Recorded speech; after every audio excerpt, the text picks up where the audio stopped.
pilote hors jeu pour le podium au général. Kurt Caselli ne ménage pas sa mécanique et ses efforts. Le double champion d'enduro américain est un as au style incomparable. Une fois n'est pas coutume, l'élève en navigation a récité son roadbook par cœur. Scratch au final, ça vaut bien les félicitations du leader. Je me sens bien. Je veux dire, la moto va bien et je me débrouille de mieux en mieux avec le roadbook. Alors je roule. Réduite à 190 km, l'étape ne fut pas une balade de santé. Je t'aime moi non plus, voilà ce que ressent Cyril Després au cœur de Fiambala. Erreur de cap vite corrigée, de la boue et des guets en guise de conclusion. Troisième à 6 minutes 24, ça vaut un bon 17 sur 20, question stratégie. Je suis plus fatigué aujourd'hui en 190 km que hier ou avant-hier en 800 ou 600. Je suis content d'être là, sans trop de dégâts. Un temps deuxième au premier contrôle de passage. Chaleco Lopez s'est concentré à rouler au contact de Ruben Faria. Ces deux-là se sont égarés assez pour perdre des minutes pourtant précieuses. Le Chilien est cinquième, il concède du temps au général. Pour en terminer, perdre pied n'est pas toujours synonyme de mauvais résultats. Gonçalves limite, mais deuxième du jour. Au général, Després s'installe dans le canapé de leader avec 13 minutes d'avance sur Faria, 18 minutes 8 secondes sur Chaleco Lopez.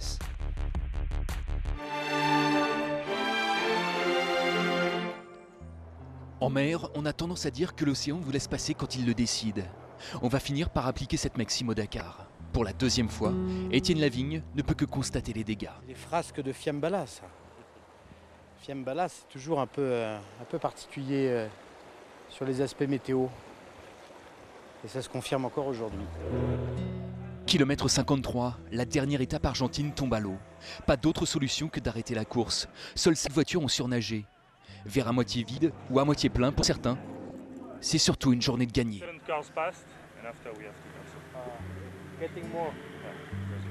Pour nous, chaque kilomètre qu'on fait en moins en course, c'est des risques en moins. Forcément, la voiture s'use moins, donc on ne va pas dire qu'on est mécontent. Robbie Gordon aussi peut être satisfait. En tête au CP1, l'Américain est déclaré vainqueur de cette étape tronquée devant Ronan Chabot et Lucho Alvarez. Et quand le Hummer surfe sur les dunes, Pascal Thomas et son buggy jaune plongent la tête la première. Sur le Dakar, on connaissait le pont aérien à l'avenir. Il faudrait peut-être être plus terre à terre.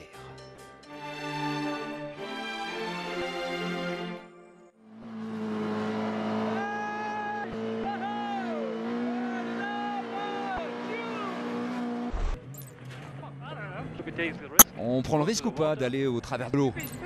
Ah, si tu crois qu'on doit le faire. Je vois rien.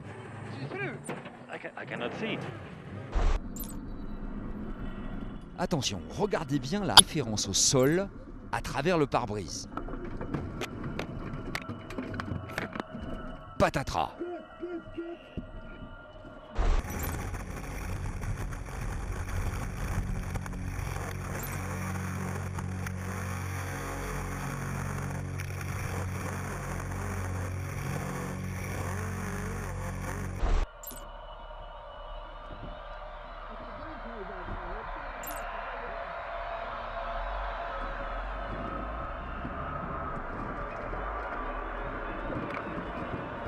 De retour sur ses quatre pattes, le DAF 555 piloté par des Hollandais va repartir vers Fiambala. Mais sans doute pas à la même allure. Pour espérer voir Santiago en mécanique aussi, il faut savoir parfois ménager sa monture. Canicule hier et aujourd'hui des pluies diluviennes et des Rio en furie. Donc la fameuse jurisprudence Chichery, vainqueur samedi dernier avec une étape tronquée. Normalement c'est Robbie Gordon, mais ça sera confirmé tout à l'heure dans le bivouac avec Gaël Robic et Richard Coffin. Vous voyez, aujourd'hui, comme les Rio ont été gonflés par ces pluies, ont gêné les motos, les retardataires et ont carrément stoppé les voitures après 53 km de course. La pluie en avait décidé autrement et les organisateurs, par esprit de sécurité, ont préféré donc neutraliser la course auto après le passage de 22 voitures. Voilà, bivouac, Gaël Robic, Richard Coffin, juste après minuit. Vive le sport! Et demain, France 4, bien sûr, hein, vous ne l'oubliez pas, à 18h40 en direct.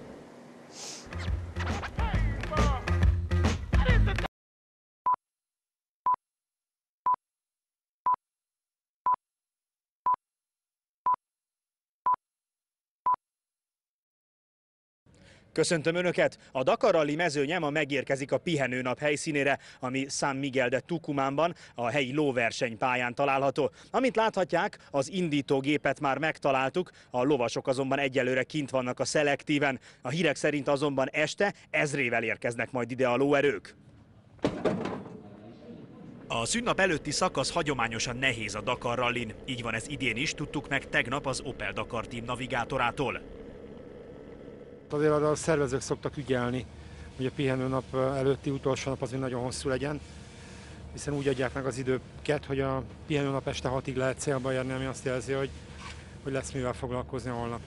Remélem, hogy az autót azt épségbe tudjuk hozni a táborba, és hát remélem fel tudunk zárkózni egy kicsit az élmezőnyhöz.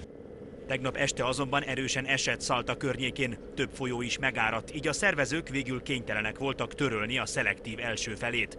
A kamionosoknak így etap lett a teljes nap, az autósok és a motorosok pedig egy rövidített távot teljesítettek. Éppen ezért adásunk pillanatában még meglehetősen kevés eredményről számolhatunk be. Az autósok között Szalai Balázsék helyi idő szerint 3 óra előtt 10 perccel vágtak neki a szelektívnek, és jelenleg 27-ek, de úton vannak Sebestyén Sándorék és Pócsik Lászlóék is. Az autósok versenyét Nasser Al-Attiak vezeti, Robbie Gordon és Gerlán Siserit előtt. Szokás szerint a motorosok nyitották a mai szakaszt is, a legjobbak pedig már beértek a célba. Joan Barreda győzött, a harmadik pedig Ivan Jakes lett, aki korábban versenyzett Szalai csapatában. Az összetettben David Kastő állt az élre, Szagmeister Gábor 75. jelenleg. Részletek az esti összefoglalóban itt az RTL Klubban.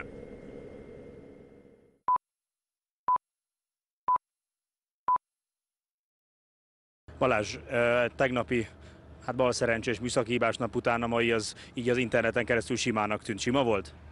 Hát nagyjából sima volt egyébként, egy nagyon jó ritmikus, ütemes pálya volt a mai, viszonylag gyors. Nagyságrendel 2 óra alatt végeztünk vele.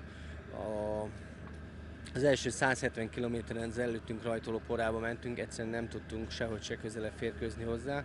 Majd jött egy oldalszél, és akkor egy hosszabban tartó, és akkor közel tudtunk menni, és akkor sikerült egy kanyarba elmenni. Utána viszont teljesen a saját ütememben felhőtlenül, boldogan autóztunk, úgyhogy nagyon jó nap volt a mai. A mai nap a gyorsasága az 3 és 4 ezer méter között volt, ez a motornak azért nem vált előnyére, mert az erő az nem velünk volt ma, talán veletek. Egy szép tó, zöld fű és gyönyörű fák, nem éppen a sivataghoz köthető fogalmak, mégis ilyen tábor várta a Dakar Rally mezőnyére Saltában. Még a legrutinosabb menők sem emlékeznek ilyenre a múltból. De azért megpróbáltunk lendületből autózni, és így próbáltuk a motorerő hiányát pótolni. Egy tópartján ülsz, zöldel körülötted a fű, a madarak röpködnek, zöldek a fák, azért ez nem egy ilyen igazi Dakar feeling. Mit gondolsz róla?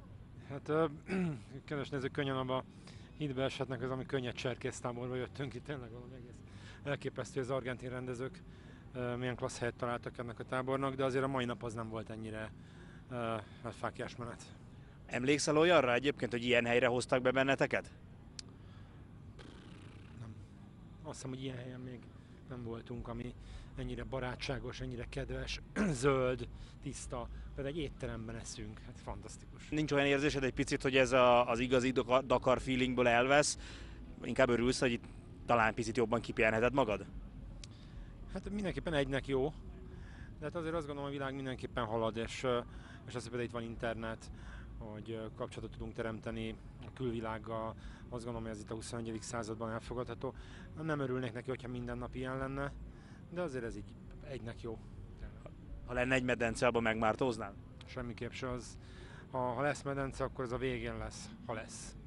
Csani, hát eddig a sivatagban mászkáltunk, a skorpiók elől menekültünk kis túlzással, most pedig ahhoz képest ez a földi Kánaán. Hogy tetszik neked, hogy ilyen táborba kerültünk? Hát végre örülök annak, hogy nem szélbe és homokviharba kell szervizelnünk. Ez rendkívül jó dolog, és megkönnyíti a munkánkat. Minden közel van, távolabb vannak a csapatok egymástól, ezáltal nem brümögtetik a motorokat a fülünkbe, ezáltal többet tudnánk pihenni, ha van rá idő. Természetesen a tegnap estéhez képest szeretnénk pihenni. Mert hogy tegnap este mennyit sikerült pihenni? Gyakorlatilag fél órát aludtunk.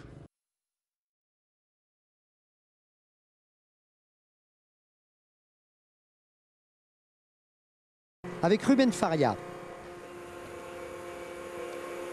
C'est pas encore fait la course. Cyril est en tête, je suis deuxième. Bon, la deuxième position, je n'ai pas la chercher, ça a venu comme ça, tranquillement. Si j'ai fini sur un podium, j'aimerais bien, mais bon, le plus important, c'est que Cyril il gagne sa 5e édition. Moi, je ne vais pas me tromper non plus. Bien. La bataille pour la 6e place maintenant, avec Franz Verhoeven. Parce que j'ai Elder qui est pas loin derrière moi dans le classement général.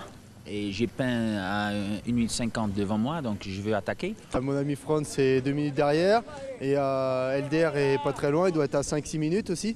Donc va pas falloir baisser les bras, c'est une grosse étape encore aujourd'hui, je pense assez longue. On ne sait pas si elle va être peut-être un peu moins difficile qu'hier, mais il faut rester très vigilant, on n'est qu'à 2 jours de la fin. Donc on va essayer de ne pas faire de fautes et puis peut-être espérer, pas de mal pour les autres devant surtout, mais peut-être une petite erreur de neuf, ça pourrait pourquoi pas faire remonter dans les 5. Ah, il y a une belle bagarre pour la 6e place entre Olivier Pain, donc, qui est 6e pour l'instant, qui était 6e ce matin. Franz Verhoeven, brillant vainqueur hier de l'étape, qui était juste derrière lui à 2 minutes. Et puis Elder Rodriguez avec sa Honda, qui lui était à 3 minutes. Voilà, la grande bataille pour la 6e place. Et la grande bataille aussi au classement général pour Cyril Després. C'est surtout dans la tête qu'il faut être fort et se retrouver à 2 jours de la fin du rallye. Il faut rester concentré sur ses objectifs et sur mon objectif. Donc, non, je suis assez serein ce matin. Cyril Després, 38 ans, au sommet de son art cette année. Alors c'est vrai que Marc Comin n'était pas là.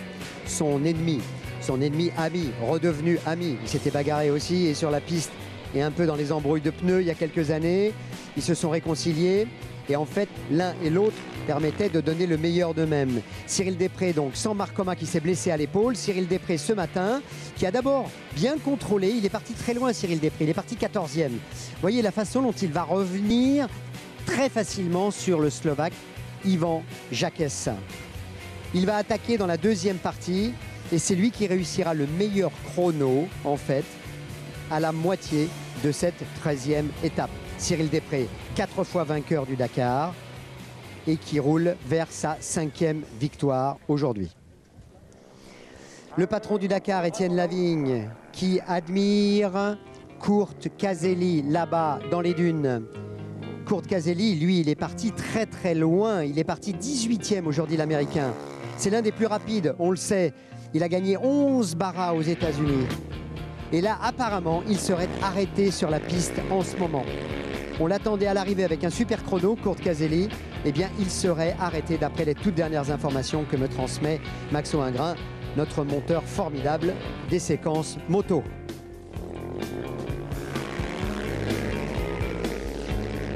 Kurt Caselli qu'on voit ici doubler Paulo Gonçalves, le Portugais. Kurt Caselli qui a gagné mercredi dernier à Fiambala. Kurt Caselli qui a la moto de Marc Comin. Marc Comin absent, lui a confié sa moto. Eh bien, Kurt Caselli donc serait arrêté. Le cas maintenant de Ruben Faria. Ruben Faria, 2e ce matin, qui apparemment ce soir va se retrouver à la 3e place, sur le podium mais perdant sa 2e place. Et Ruben Faria donc, qui a moins bien été, qui a été, on va dire quoi, moins efficace aujourd'hui qu'hier. Olivier Pain maintenant, le cas d'Olivier Pain. Olivier Pain, hier, il est parti, il avait terminé 10e et il est parti en 10e position ce matin. Sa volonté, gagner une place, rentrer dans les 5. Il lui faut gagner plus de 18 minutes et revenir sur Pedrero. Olivier Pain qui a réussi quand même un grand Dakar en se blessant. Vous savez qu'il a un gros bleu au bras. Nous aurons ce chrono dans quelques minutes au moment où il va franchir la ligne.